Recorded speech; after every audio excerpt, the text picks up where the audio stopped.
The highlight of the week, sponsored by Dave Franek Auto. Looking for that first car for your son or daughter? Don't panic. See Dave Franek. We go to Dr. W.H. Wiggins Field in Boonton for this Independence clash. After an onside kick recovery on the opening kickoff, Boonton's on offense, and on 3rd and 21, it's Isaac Spann with a 25-yard gain and a Bomber first down. Later in the drive, it's Isaac Spann from 1 yard out, and with 6:49 left in the first quarter, the Bombers take a quick 7-0 lead over North Warren. North Warren's moving, and it's quarterback David Wilbur who finds Nick Tosh for the 35-yard gain and a first down for the Pats. Then it's Nolan Robertson who takes it in from 15 yards out for the first of his 5 touchdowns on the night, and with the PAT, we are tied at 7. Second quarter we go, it's Nolan Robertson back at it again. He goes 35 yards for the score, his second TD of the game, and the Patriots now lead 14-7. And after a 3-and-out for Boonton, North Warren's back on offense. Nolan Robertson with the run, he picks up 19 yards and a North Warren first down. And the Nolan Robertson show continues. With 1:35 left in the half, he goes 20 yards for his 3rd touchdown of the night, and North Warren would go into the locker room leading 22-7. Okay, third quarter we go, and Nolan Robertson picks up where he left off in the first half. Here in the third quarter, he rumbles 28 yards for a first down. What a night for Robertson. And on the next play, Robertson with his 4th touchdown of the night, this time from 10 yards out, and with the PAT, North Warren holds a 29-7 lead. We're still in the third quarter. North Warren's back on offense. This time it's John Davalos. He rumbles 22 yards, carrying all sorts of people on his back for a big run. Then Nolan Robertson caps his monster night here with his 5th touchdown as he goes 23 yards for the score, and North Warren takes a 36-7 lead after 3 quarters. Fourth quarter we go, and North Warren's driving again. This time it's Scott Palmer with a 4-yard touchdown run. With the PAT, it's 43-7 North Warren, and the Patriots go on to post a 50-14 victory to improve to 4-2 on the season. We worked hard all week. I mean, we're all upset about the loss against Mountain Lake, so we wanted to practice hard, and that's pretty much all we did, and our defense stepped up. We just needed this. We needed a big bounce back this week, and we practiced real hard this week to set the tone for the rest of the season so everyone knows what's coming. Anytime, you want to come right back, get it right back on the field, and that's what we worked on during the week. We had a couple mistakes, and we cleaned that stuff up, and we feel like we certainly executed pretty well tonight. Talk about Nolan, huge game, 5 touchdowns. So he obviously credited his brother, he credited his offensive line, but just talk about his day. Yeah, without a doubt. He runs hard. We trust in our offensive line.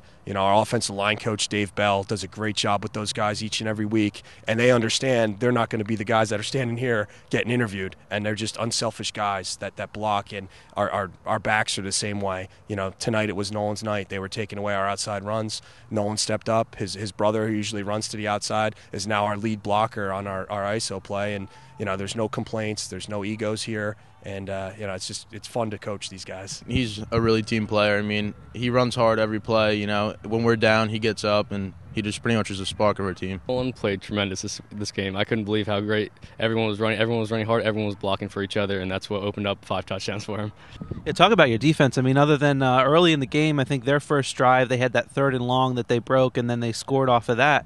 But other than that, I mean, maybe that handful of first downs the rest of the game. Just talk about how well your D played. Yeah, well, after that touchdown, our coach just told us to step it up and shake it off and just forget about it. So he just told our O-line to block harder, and that's all we did. Came out cold, really. We just couldn't seal the edge, and after a while, after we picked up on their plays, we could read it real quick, and that's how we just stopped them. They couldn't get anything. We prepared a lot on defense this week. We watched a lot of film. They run a similar scheme to us, so it wasn't too hard to pick up what they were doing, and we played great tonight. It was mainly coming down to pursuing, getting off, then shedding that first block. We saw some things on film last week that we needed to work on. We worked on them during individual and practice this week, and the guys came out here, and they played to the echo of the whistle. They got off the blocks. They played good team defense. We did allow that big play in the first series after the onside kick there. And the thing I was proud about is our guys, didn't hang their heads. They knew, we're going to get it back. It's a 4-quarter game. We're going to wear them down eventually. And they stuck together. So that was good to see. Talk about your offensive line and how well they played.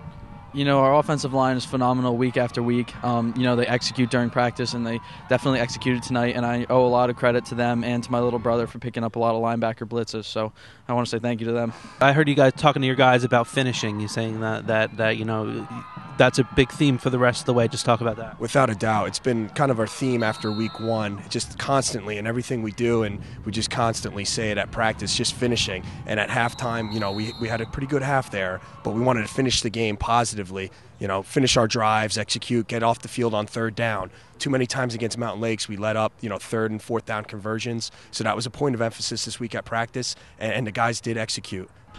Next week, you guys have Whippany Park. What do you know about them, and what are you guys looking for in that game? They're a competitive team, just like every other team in our league. So we got to just practice diligently on this team and get it down perfectly. They're an up-and-coming team. They're really good, but we're going to have to step it up, and we're going to work hard at practice. They're a very competitive team, and we hope to have a good game for our homecoming. They're another Wing T team, believe it or not. This league now, we see. I happened to see them against the Pakong, and it was a great high school football game.